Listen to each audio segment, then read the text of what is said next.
مسلمانوں اور کفار کے درمیان بہت ساری لڑائیاں ہوئیں۔ جو اسلام اور کفر کے درمیان پہلی جنگ جو ہوئی وہ جنگ بدر تھی۔ اس کے بعد دوسری جنگ جو ہوئی جنگ احد، اس کے بارے میں آپ نے جو یہ ماڈل تیار کیا ہے اس کے بارے میں کچھ بتائیے۔ اس کا نتیجہ یہ نکلتا ہے کہ نافرمانی کا نتیجہ کیا ہوتا ہے۔ نافرمانی کا مطلب کہ آپ صلی اللہ علیہ وسلم نے جب 1000 سپاہی میں 50 تیر انداز آپ نے پہاڑ کے اوپر کھڑے کیا، آپ نے حکم دیا کہ آپ پہاڑ سے نہیں اترنا جب تک میرا حکم نہ ہو۔ ادھر سے 3000 کا لشکر تھا کفاروں کا۔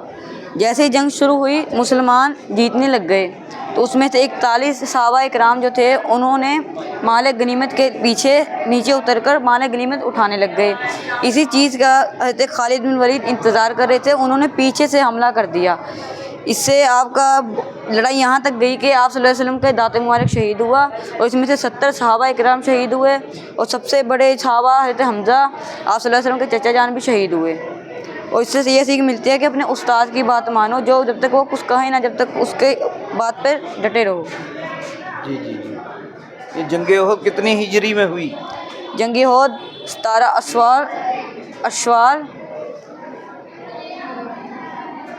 چلو، جنگ احد اسلام اور کفر کے درمیان بہت اہم جنگ ہے، جس سے ہم سب کو سبق حاصل کرنا چاہیے کہ امیر کی اطاعت کیا ہوتی ہے، ہمارے سربراہ کی، ہمارے لیڈر کی۔ نبی اکرم صلی اللہ علیہ وسلم نے جو صحابہ کو پہاڑی کے اوپر کھڑا کیا تھا، اس حکم کو نہ ماننے کے نتیجے میں جیتی ہوئی جنگ مسلمان ہار گئے، اور ہمارے 70 صحابہ قیمتی جانیں اس میں ضائع ہو گئیں، اور حضرت حمزہ رضی اللہ تعالی عنہ جو اسلام کے لیے بڑا قوت کا سرچشمہ تھے وہ شہید ہو گئے۔ تو ہمیں اس جنگ کے ذریعے بہت سارے اسباق ملتے ہیں، ان پر ہمیں غور و فکر کرنا چاہیے۔ جزاک اللہ۔